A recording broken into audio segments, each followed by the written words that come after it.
Coucou les glorieuses, bonjour. Bonjour, bonjour, bonjour. Ça, c'est un vendredi super, super, super, super intéressant parce que déjà, il fait beau temps chez nous et aussi parce qu'on va parler d'un thème très intéressant. Déjà, je peux vous parler du titre, du thème, n'est-ce pas? Il s'agira de l'importance, n'est-ce pas, de l'harmonie dans un couple qui ne partage pas nécessairement les mêmes aspirations religieuses. Voilà, donc on va commencer, mais avant, je vous invite à partager. Partagez le live. Lorsque vous arrivez, faites-moi un coucou, je vous dirai bonjour. D'accord? Ok. Bon, moi, mais je partage, hein. Je partage. Il faut d'abord que je retrouve.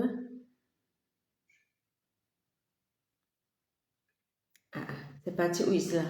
Dans mon truc.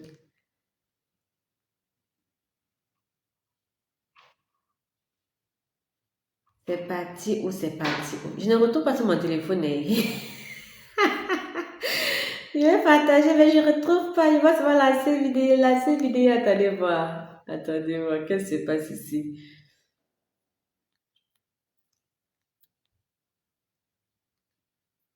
On appelle ça quoi? Les aléas du direct, c'est ça, non? Eric, c'est quelle histoire? J'ai mon téléphone, mais je n'arrive pas à voir. Mais je ne suis pas encore live. C'est un direct, non? Je suis en direct. Attendez que je vérifie. Ah, voilà. Ça change déjà sur mon téléphone. Ça change, ça change, ça change. Voilà, c'est bon maintenant, j'ai retrouvé. Et les waveforms, les waveforms.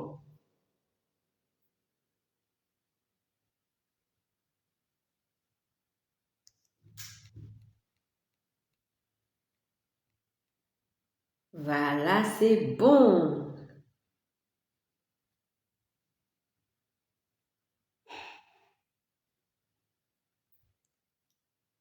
C'est bon, c'est bon, c'est bon.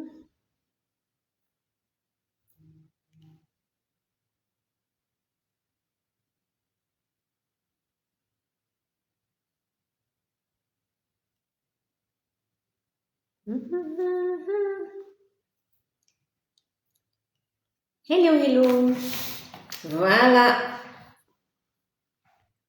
Donc, comme je disais donc tantôt, nous allons parler aujourd'hui de l'importance de l'harmonie dans le couple. Je parle tout le temps, je dis toujours, oui, voilà, je travaille sur l'harmonie dans les couples interreligieux et tout. D'où est né le livre, n'est-ce pas, Deux chemins, un destin, mon voyage vers l'harmonie conjugale. Justement, comme vous le savez, il s'agit ici de l'harmonie conjugale, mais précisément pour les couples interreligieux. Alors, c'est même quoi en fait? Pourquoi en fait on doit parler tout le temps de l'harmonie, tout le temps harmonie? Pourquoi d'être harmonie dans le couple? Pourquoi d'être épanoui?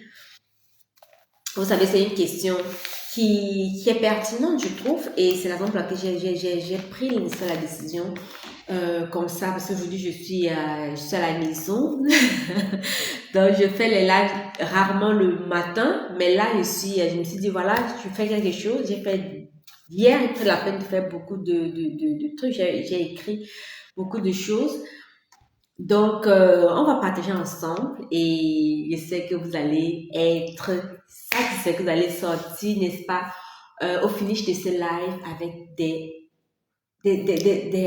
pépites en fait, avec des outils qui vont vous permettre, n'est-ce pas, d'enclencher le processus parce que lorsque vous comprenez en fait pourquoi c'est important de le faire, je crois la suite vient d'elle-même.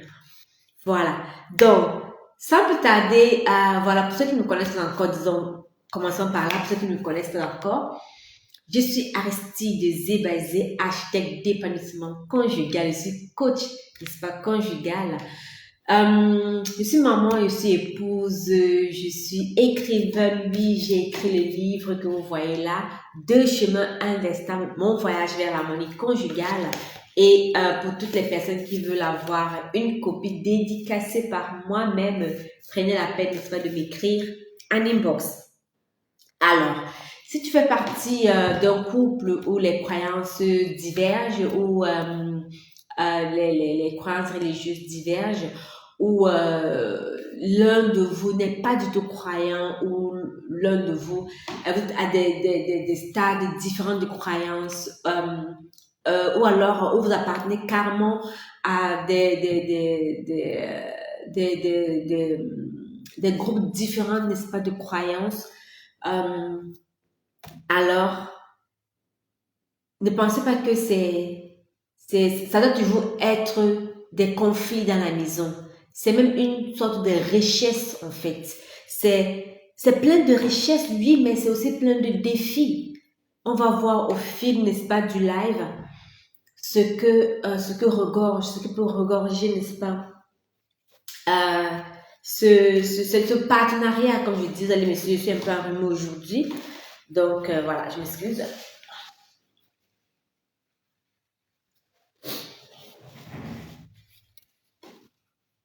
Donc, allons parler aujourd'hui du pourquoi. Pourquoi l'harmonie est cruciale dans une relation. Pourquoi l'harmonie est importante dans une relation. Pourquoi l'harmonie est la chose qu'on devrait chercher tout le temps dans une relation.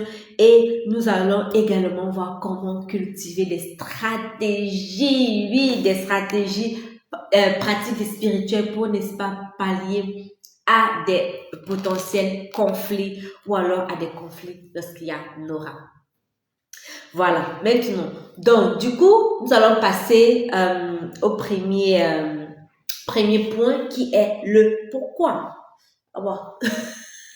C'est comme si je me suis fait mal.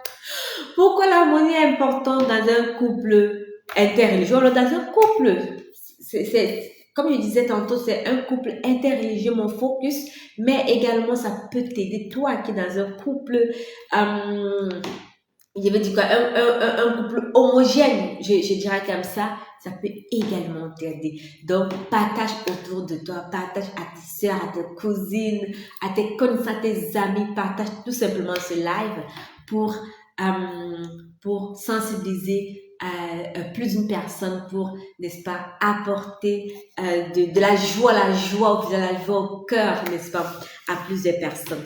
Alors, pourquoi? Pourquoi? La première raison, c'est la paix familiale. D'accord? La paix familiale. Comme je disais, lorsque vous avez fait signe et tout, donc la paix familiale est la première raison pour laquelle nous devons toujours travailler dans le sens d'avoir une harmonie dans la maison. Parce que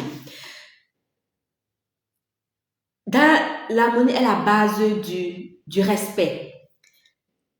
Lorsqu'il y a un respect mutuel, il y a paix à la maison.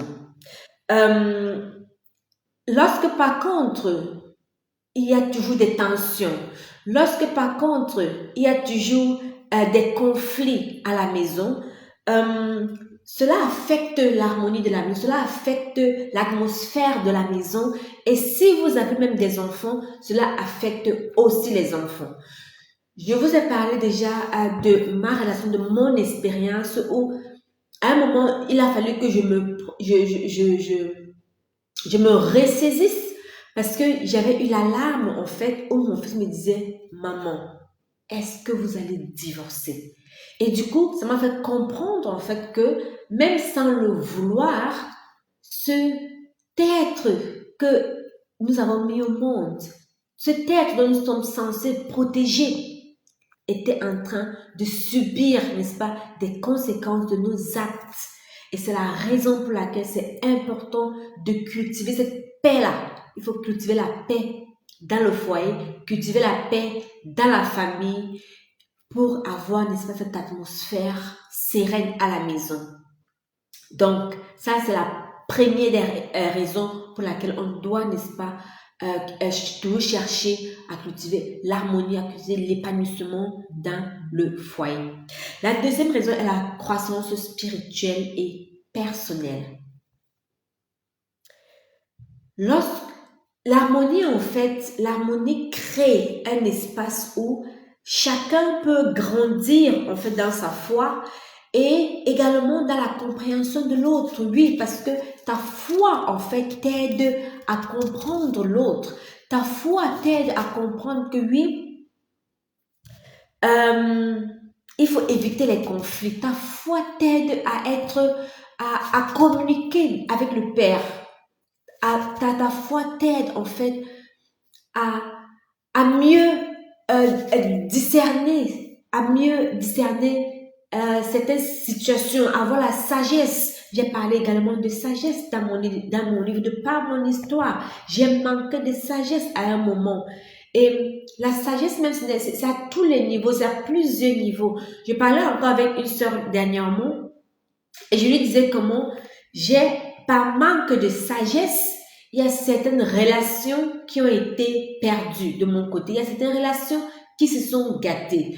Et cela se rapporte également dans le foyer. Par manque de sagesse, j'ai failli perdre justement mon époux. Donc, la croissance spirituelle nous permet également de grandir en sagesse, d'augmenter en sagesse.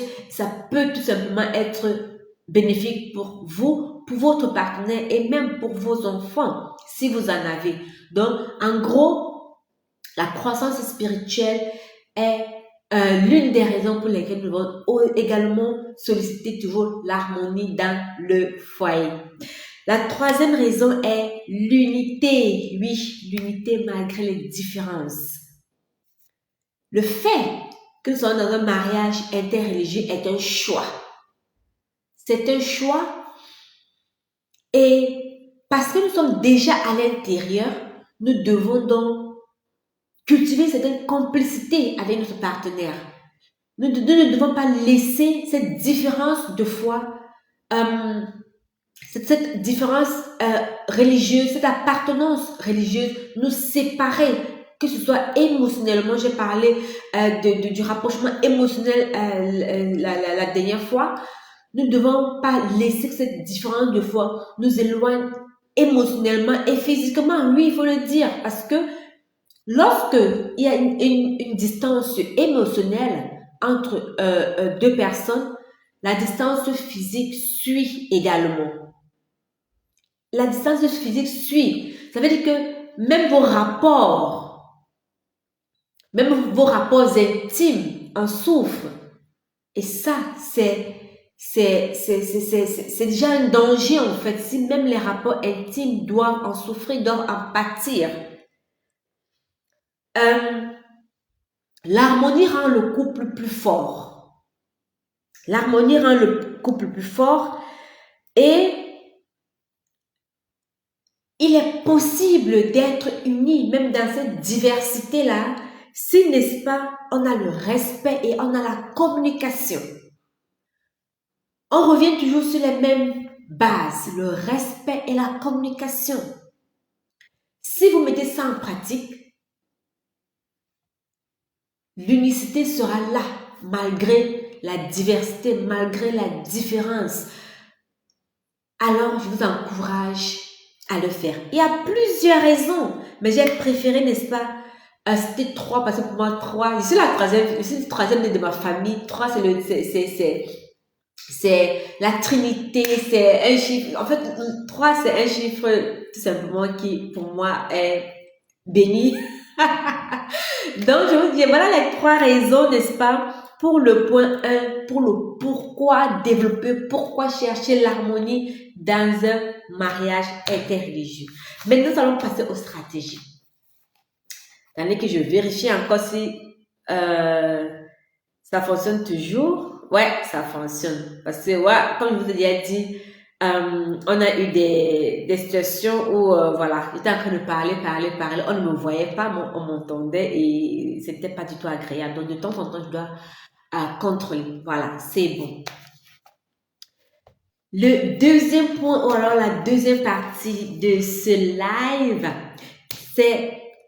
il s'agit de parler des stratégies pratiques, n'est-ce pas, pour créer pour créer et maintenir, parce que le tout n'est pas seulement de faire, mais le tout c'est de maintenir un certain rythme, de maintenir l'application, en fait, de ces pratiques-là dans le mariage, dans la relation. Donc, voilà, il faut donc créer et maintenir des stratégies pratiques pour cela. Alors, la toute première stratégie ici, c'est la communication ouverte et bienveillante. La communication. On peut m'écrire ça en gros caractère. La communication ouverte et bienveillante. Alors, il est important ici de discuter, de pouvoir parler de manière à cœur ouvert, voilà, donc comme ça, de pouvoir parler à cœur ouvert, de pouvoir parler de ses croyances sans essayer, c'est important. C'est très important, sans essayer de convaincre l'autre, sans essayer de le forcer à vous rejoindre, sans essayer, sans le juger en fait, sans le juger. Je l'ai fait à un moment quand je manquais de sagesse, j'essayais d'imposer ma relation, d'imposer, n'est-ce pas, ma religion à mon partenaire. J'essayais de lui faire croire en fait que moi j'étais meilleure que lui. Pourtant, ce n'était pas le cas. Et c'est même le contraire. Parce que lorsque tu le fais, tu montres en fait que tu n'aimes même pas du tout, mais tu montres en fait que tu n'es pas le fruit en fait de l'esprit. Tu n'as pas en toi les fruits de l'esprit. On en a vu, mais par exemple, que son amour fait partie de l'un des fruits de l'esprit. Et lorsque tu aimes quelqu'un, tu ne vas pas vouloir que la personne se sente mal. Peu importe la situation. Ok. Excusez-moi encore.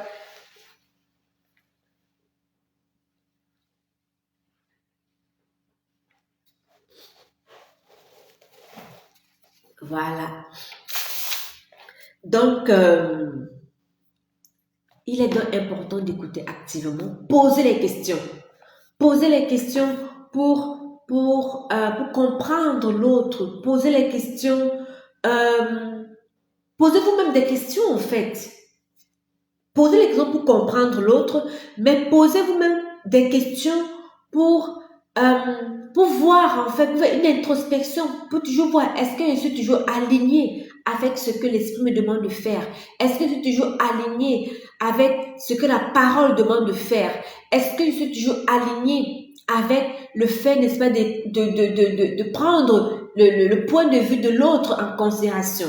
Parce que ici, ça n'est pas seulement de dire que oui, moi, j'ai raison, moi, je fais, moi. Non. Tu es dans une relation, tu es dans un partenariat, la vie de l'autre compte également. La vie de l'autre a un poids, peut-être même plus que le tien. Alors, pose ces questions pour comprendre. Pose ces questions pour te remettre en cause. Pose des questions, n'est-ce pas, pour éviter des malentendus. D'accord? Donc, il faut se rappeler, c'est parce que j'ai parlé tout à l'heure de l'écoute active, il faut se rappeler que l'empathie est la clé. Lorsque j'ai la capacité de me mettre à la place de l'autre, c'est très probable que je puisse éviter beaucoup de malentendus, que je puisse éviter beaucoup de conflits, que je puisse éviter beaucoup de défis et de problèmes, disons comme ça. L'empathie est vraiment la clé. Il faudrait prendre la peine, prendre le temps. C'est pas toujours facile parce que parfois dans le flux en fait quand il y a les émotions, lorsque les émotions entrent en jeu, il faudrait essayer de travailler ce caractère, de demander à l'Esprit Saint de vous donner à ce moment particulier la force de cool down, la force, n'est-ce pas, de prendre un peu de recul, cette force de caractère de dire que oui, c'est vrai, je ne suis pas d'accord, mais inviter l'Esprit Saint à gérer la situation. Et dans ce cas, il faut avoir la capacité de se mettre au-delà de ses propres attentes, de se mettre au-delà des émotions et de comprendre d'abord l'autre avant, n'est-ce pas, d'interagir, avant de donner son point de vue, euh, avant de réagir d'une manière à regretter plus tard. Parce que je peux prendre mon exemple dessus.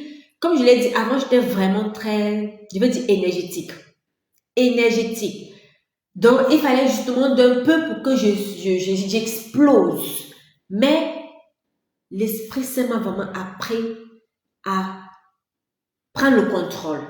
Et je vais vous le dire, je ne suis pas parfaite. Il y a des moments où j'explose toujours. Mais dans ce cas, par exemple, moi, j'étais aussi très rancunière. Très rancunière. Donc, je peux me faire mon épaule à la maison une semaine, il me parle, donc on s'arrête vraiment au strict minimum. Lorsque je trouvais que non, il m'a blessé et tout. Mais lorsqu'on est enfant de Dieu, ça, ce sont les choses à ne pas faire. Ça, ce sont les choses à éviter. Et pour cela, seul, on n'a pas la force de le faire. Enfin, moi, je n'ai pas eu la force de pouvoir le faire seul. Il m'a fallu vraiment invoquer l'Esprit Saint dans ma vie. Il m'a fallu prier pour pouvoir aujourd'hui relativiser. Donc, il faut relativiser. Coucou Freddy, salut, merci d'être là, merci de faire signe. Donc voilà, comme je vous disais, lorsque vous arrivez, faites-moi coucou afin que je sache que vous êtes là. Super. Voilà, la deuxième stratégie, n'est-ce pas, c'est mettre beaucoup plus l'accent sur les valeurs communes. Être en accord avec les valeurs communes. C'est vrai que nous sommes dans une relation interreligieuse, mais on a des valeurs communes. On a des valeurs communes comme par exemple l'amour, comme par exemple la fidélité, comme par exemple l'honnêteté. Bref, il y a plusieurs valeurs en fait qui nous réunissent. Donc au lieu de se focaliser sur le fait que oh oui, lui il est musulman, oh oui, lui il est bouddhiste, oh oui, il est protestant, il est témoin et tout. Focalisons-nous, n'est-ce pas, sur ce que nous avons de commun et travaillons dessus parce que plus nous avons la positivité autour de nous, plus nous voyons ce qui est beau autour de nous, nous allons également toujours avoir un mindset positif. Et cela va tout simplement, cet esprit positif va tout simplement remplir la maison. C'est un peu comme lorsqu'on nous présente, j'ai pas de verre ici malheureusement, lorsqu'on nous présente un verre avec de l'eau à l'intérieur, tu as le choix. Tu as le choix de dire, mon verre est à moitié plein ou alors mon verre est à moitié vide. C'est à toi de choisir. Si tu veux te concentrer sur ce qui ne marche pas dans la relation, ça va te détruire. Mais si tu cherches à retrouver l'harmonie dans ton foyer, tu vas te concentrer, n'est-ce pas, à ce qui marche. Même si c'est un tout petit, même si c'est un brin, tu vas multiplier cela.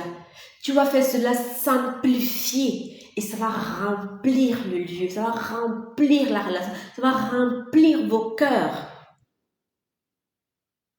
Donc, la deuxième stratégie ici que je te donne, c'est de mettre l'accent sur ce qui marche, de mettre l'accent sur ce qui vous relie, de mettre l'accent sur vos valeurs communes. Vous en avez plusieurs. J'ai suscité quelques-unes, mais la liste, n'est-ce pas, est très longue. Voilà, il faut donc en chercher. La troisième stratégie, c'est de mettre en place des rituels communs, des rituels que vous pouvez faire ensemble. Attendez un instant, s'il vous plaît.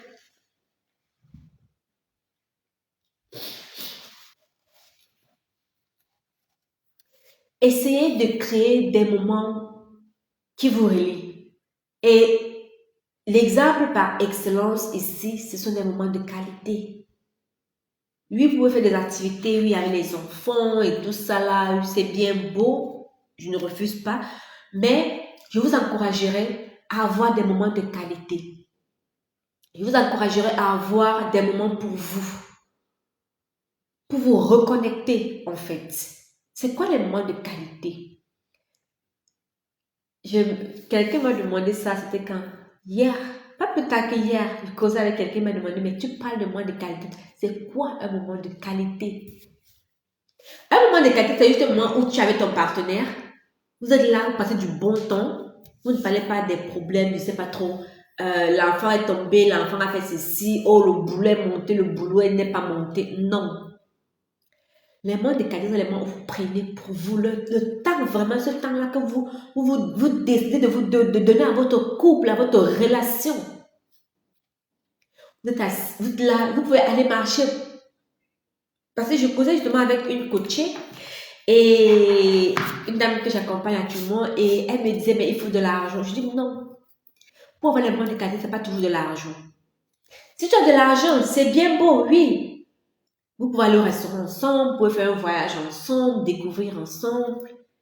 Mais les moments de qualité peuvent être également tout simplement des petits gestes. Oui, la vidéo de cette semaine, le mercredi, là, j'en ai parlé encore. Aller marcher ensemble. Au quartier, même dans la main, parler, regarder la nature, parler de tout. Marcher même seulement comme ça, là, sans dire un mot. Ce sont des moments qui connectent. À la maison. Parce que oui, parfois on va dire, oh, bon, surtout pour ceux qui sont en Europe, au Canada et tout, en Amérique. Oh, peut-être vous allez dire, il fait froid, ah, bah, j'ai pas envie de sortir, surtout que voilà, l'hiver approche et tout et tout. Ce n'est pas une raison. Même à la maison, on peut avoir des moments de qualité. On peut à la maison également se faire une soirée différente des autres. Une soirée où on met peut-être même sur la table, voilà, des petites fleurs, avec tout ce qui peut rendre l'atmosphère romantique. On se met sur sa couette, on est les bras, on est dans les bras l'un de l'autre et on cause, tout simplement. Par exemple, c'est ça les moments de qualité. Les moments de qualité ne c'est pas seulement de faire des gros gestes, non. Donc, ça, c'était la troisième stratégie que je voulais partager avec vous. Maintenant, la troisième étape, ou non, pas le troisième point, voilà le troisième grand point de ce live. Il s'agit maintenant des stratégies spirituelles basées sur, n'est-ce pas, les valeurs bibliques.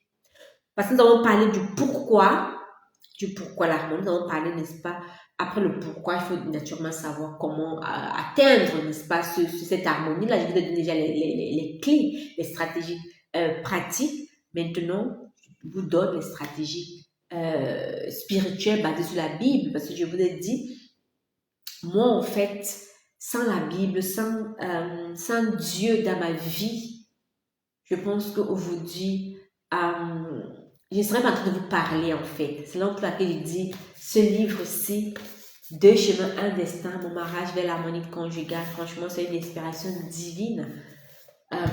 Et j'aimerais partager avec des femmes pour aider, n'est-ce pas, pour aider celles-là qui éventuellement vivraient la même situation que moi, de pouvoir s'en sortir. Aider ces femmes-là qui se disent, oh my goodness, c'est fini avec mon mariage.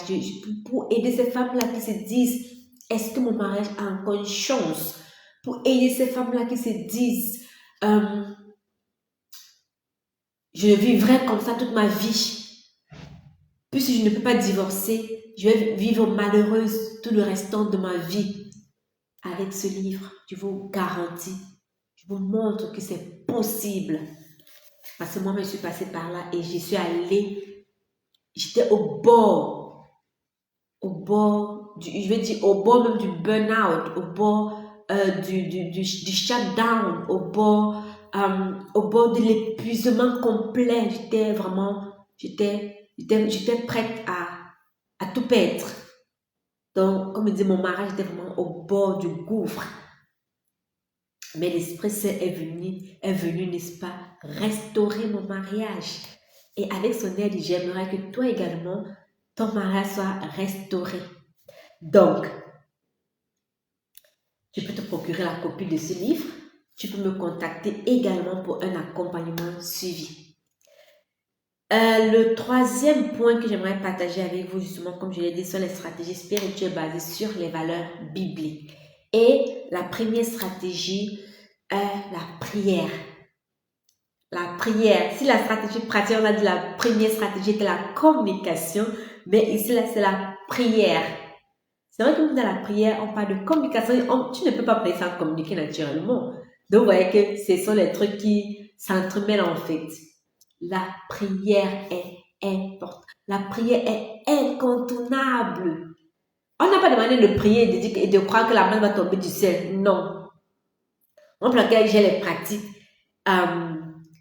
stratégiques et les pratiques spirituelles, oui, parce que la prière seule ne suffit pas. Tu ne peux pas prier, ne rien faire et croire que voilà, tout va s'arranger. C'est pas possible, ça va pas se faire. Je suis désolée. Il faut que si tu pensais autrement, il faut que je te le dise maintenant. Tu ne peux pas seulement prier et tout s'arrange. Tu dois poser des actes concrets. Tu dois poser des actions, oui, pour pouvoir avoir le résultat escompté. Tu dois le faire. C'est ça.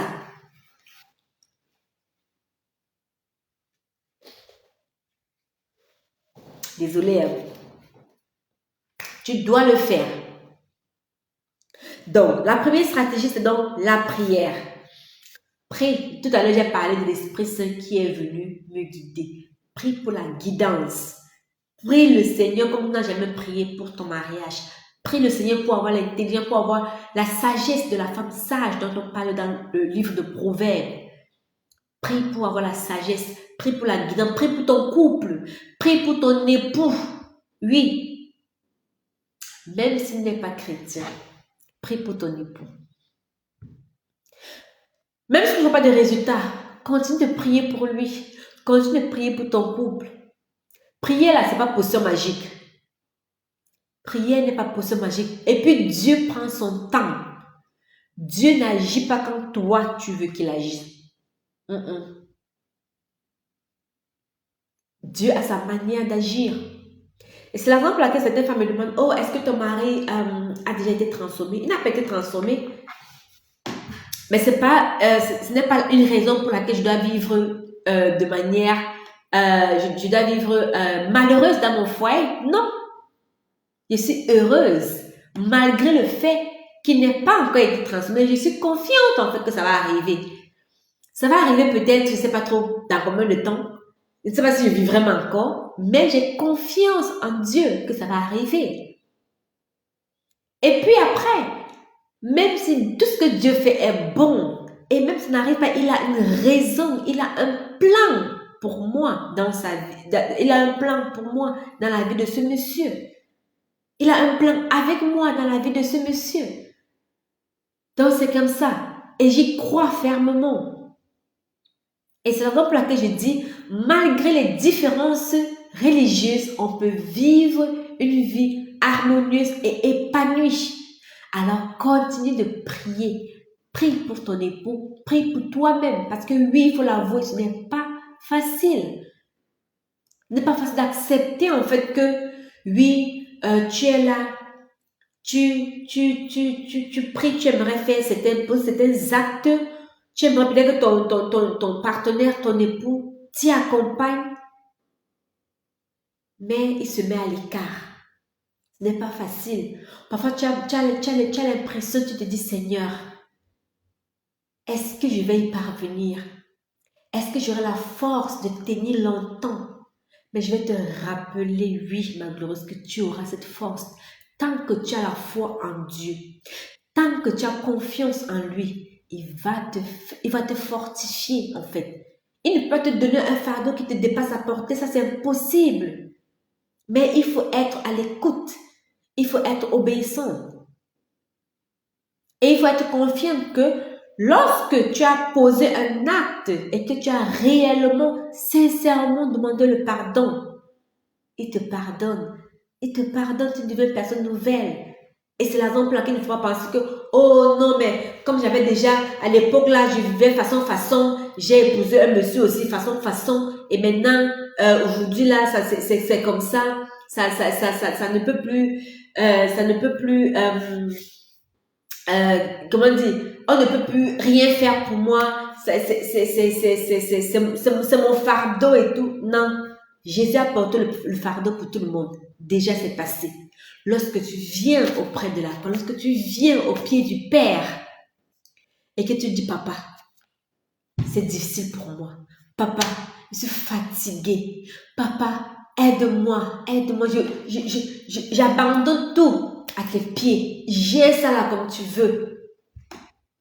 Tu seras émerveillé. Tu seras surprise de ce qui va se passer. Donc, je t'encourage vraiment à aller au pied du Maître. Je t'encourage à aller au pied de Jésus et à lui parler. On a parlé de communication et on revient toujours sur la communication. Que ce soit avec ton époux, que ce soit avec Dieu le Père, avec l'Esprit Saint qui est aujourd'hui là, qui est à nous. Communique, prie. Prie pour ta transformation. Transforme-toi. Transforme-toi. Prie pour cela. Alors, la stratégie 2, c'est le pardon et la patience. Le pardon et la patience. Très important dans les moments difficiles. On a vu, en tant que chrétien, en tant qu'enfant de Dieu, on a vu notre grand frère Jésus, on a vu notre époux Jésus pardonner. Je vais dire, le gars avait les blessures partout sur lui. Il était fatigué, il avait été humilié, on avait craché sur lui et tout, il avait été fouetté. Tout ça là. Ses vêtements étaient déchirés. Je veux dire, je ne sais pas si pire humiliation existe.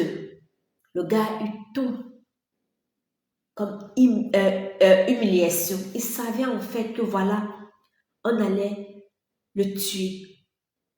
Il savait en fait que les gars étaient sur le point de commettre un meurtre. Mais il a quand même trouvé la place du pardon. Il a quand même pu pardonner. Il a intercédé auprès du Père pour nous. Père, pardonne-leur, car ils ne savent pas ce qu'ils font. C'est tellement poignant, je vous dis, lorsque tu penses à ça, franchement, tu te demandes, qui suis-je pour ne pas pardonner? Lorsque tu es conscient de cela, tu te demandes, qui suis-je pour garder en cœur? Qui suis-je pour être rancunière comme moi j'étais avant? Qui suis-je?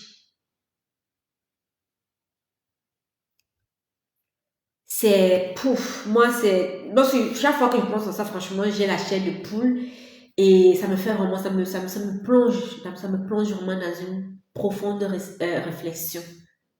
Le pardon, le pardon, c'est, wow, c'est franchement, c'est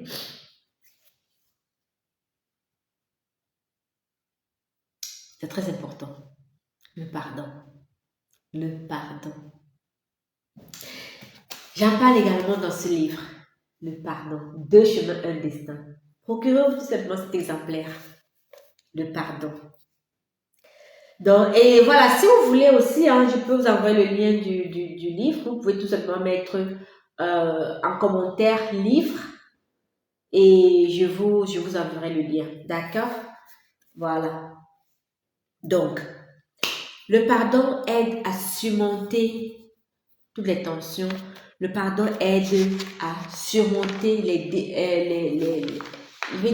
défis. Le pardon aide à surmonter la pression également. D'accord? Bon, maintenant, la stratégie 3 que je vais aborder, c'est créer un environnement de paix. Rien n'est plus accablant Lorsque vous rentrez à la maison, peut-être vous avez passé toute la journée au marché, vous avez passé toute la journée au travail, je ne sais pas trop, et que vous pensez à la fin, ou alors vers la fin de cette journée, oh my God, je vais encore rentrer dans cette maison-là où euh, le monsieur là va encore m'énerver, ou la dame là va encore m'énerver. Crée un espace de paix, crée un environnement de paix, crée un environnement où lorsque tu rentres, tu te sens accueilli, tu te sens at home, tu te sens à la maison, tu te sens chez toi. Pourquoi tu dois être contente quand tu es hors de ta maison et lorsque tu rentres le visage descend? Pourquoi? Non, c'est le chez toi, tu dois penser que non. Ah, j'ai fini. Ah, Jesus. Et même, maintenant, j'arrive à la maison. Je vais tout faire. J'ai hâte d'être chez moi. C'est ça qui doit vibrer en toi. C'est ça, en fait, qui doit être ton but, en fait. Tout faire rapidement ce que tu as fait dehors et rentrer, retrouver le repos chez toi, auprès des personnes qui te sont vraiment chères. Je ne dis pas que ces personnes dehors ne sont pas chères, je ne sais pas là où tu es peut-être chez un membre de la famille, mais la vérité est que le chez toi reste le chez toi. C'est clair. Tu peux être bien entretenu là où tu es et tout, mais lorsque tu rentres chez toi, il doit y avoir une différence positive. C'est ça, lorsqu'on rentre chez soi. Donc, pendant les tensions, euh, pendant les tensions,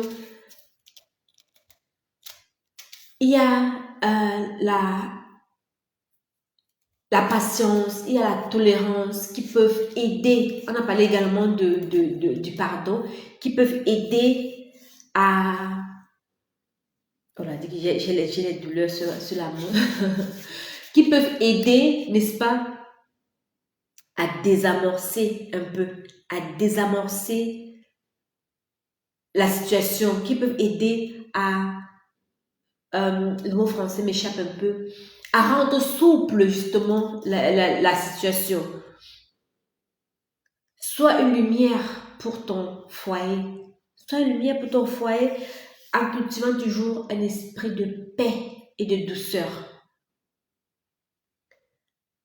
Lorsqu'il y a une situation, ne sois pas celle-là qui augmente le feu, qui augmente l'huile sur du feu. Non.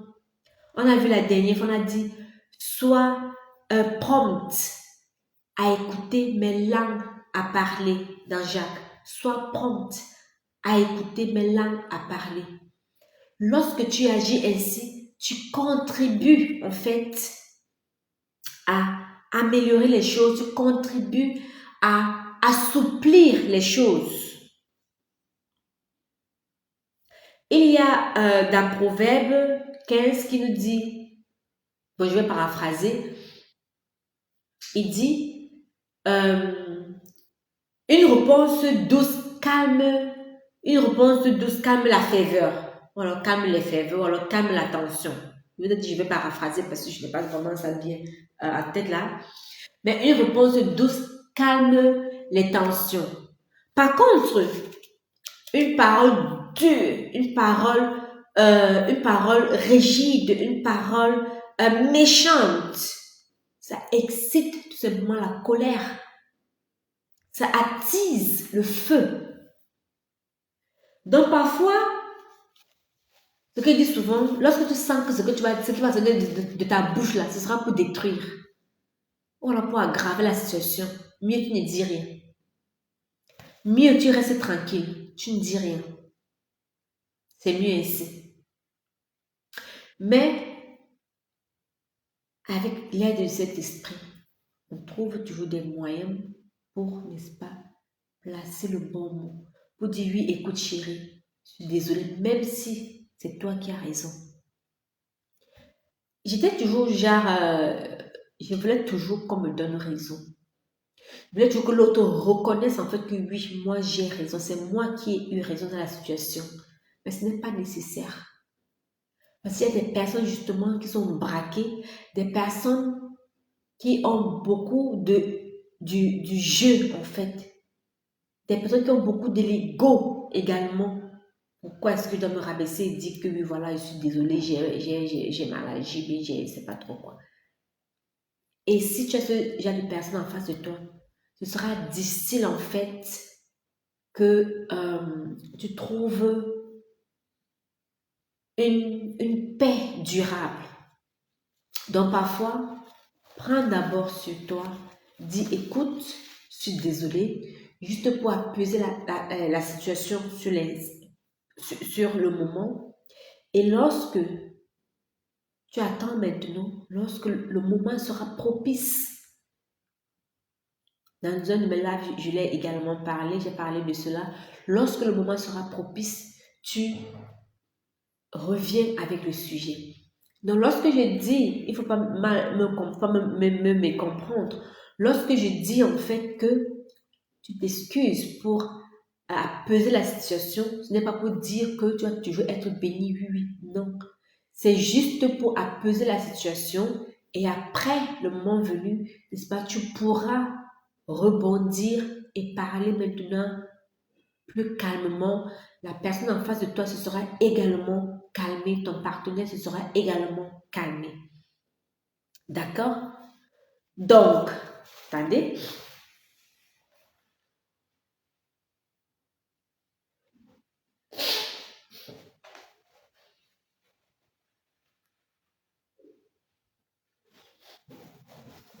Ok, super.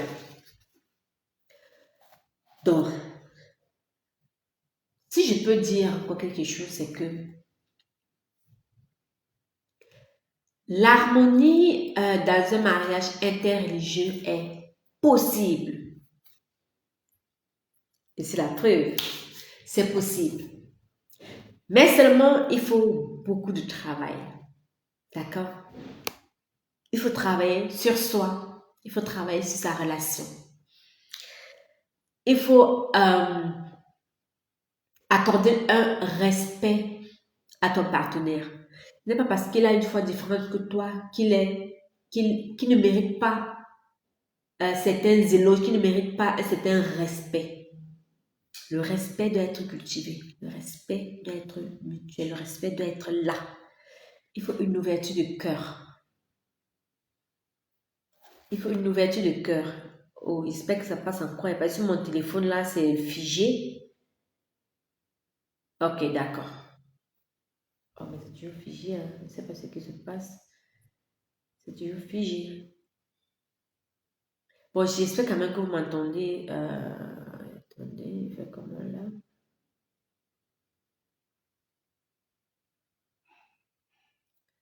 Bon, là, ça, j'ai l'impression que ça passe toujours. Ouais, ça passe toujours. Parce que c'était figé sur mon téléphone. Bah ouais, ça passe, ça passe. Donc, comme je disais donc, l'ouverture du cœur. L'ouverture du cœur également est important. Donc, si vous appliquez justement ces stratégies pratiques, on a parlé de la communication, on a parlé des valeurs communes. On a parlé des valeurs communes. Et en plus de cela, si vous si vous appuyez sur les versets bibliques, on a parlé de la prière, on a parlé de l'exercice du pardon, vous allez trouver la paix dans votre relation malgré les différences religieuses. Malgré les appartenances religieuses, vous allez trouver l'harmonie, la paix dans votre foyer. Voilà. Donc, je vais remercier le Seigneur. Merci Seigneur, mon Dieu, mon roi, pour ce moment. Merci pour ce live. Tu as permis, n'est-ce pas, que je sois ici, que je parle de l'importance, n'est-ce pas, de l'harmonie dans les mariages interreligieux. Je te dis, oh merci. Je te prie, Saint-Esprit, de venir en nous, de venir poser, n'est-ce pas, cet esprit de pardon, de venir poser cet esprit de patience, de venir vivifier nos cœurs, de venir, n'est-ce pas, vivifier nos esprits, afin que nous puissions toujours être à la recherche de l'harmonie dans nos foyers. D'accord. Donc, si vous avez vous dire merci de tout cœur d'avoir suivi jusqu'ici. Mais maintenant, si vous voulez aller en profondeur, si vous voulez aller dans le pratico-pratique, je vous invite déjà à réserver la date du 18 janvier 2025. 18 janvier 2025, c'est un samedi. Et là, j'organise un workshop. Un workshop qui va se passer en présentiel et aussi en live. Mais je vous encourage à être là en présentiel parce que en live, vous n'allez pas vraiment vivre le pratico-pratique qu'on fera. Venez nous rejoindre, réservez cette date. Bientôt, les inscriptions seront ouvertes. Et là, soyez les premiers, soyez parmi les premiers, n'est-ce pas, à vous enregistrer. Voilà, qu'est-ce que j'ai encore réservé ici? Ben voilà, en attendant que toutes ces informations-là soient mises en place, rejoignez-nous sur notre groupe WhatsApp. Oui, parce que là également, nous partageons des stratégies dans une communauté et ce sera tout simplement génial de nous y retrouver. D'accord? Voilà, donc n'hésitez pas également à poser vos questions dans les commentaires. Je me ferai un plaisir de vous répondre. Ouais. Je vous souhaite une excellente journée, un excellent vendredi, un excellent week-end. Et je dis à la prochaine fois. Au revoir.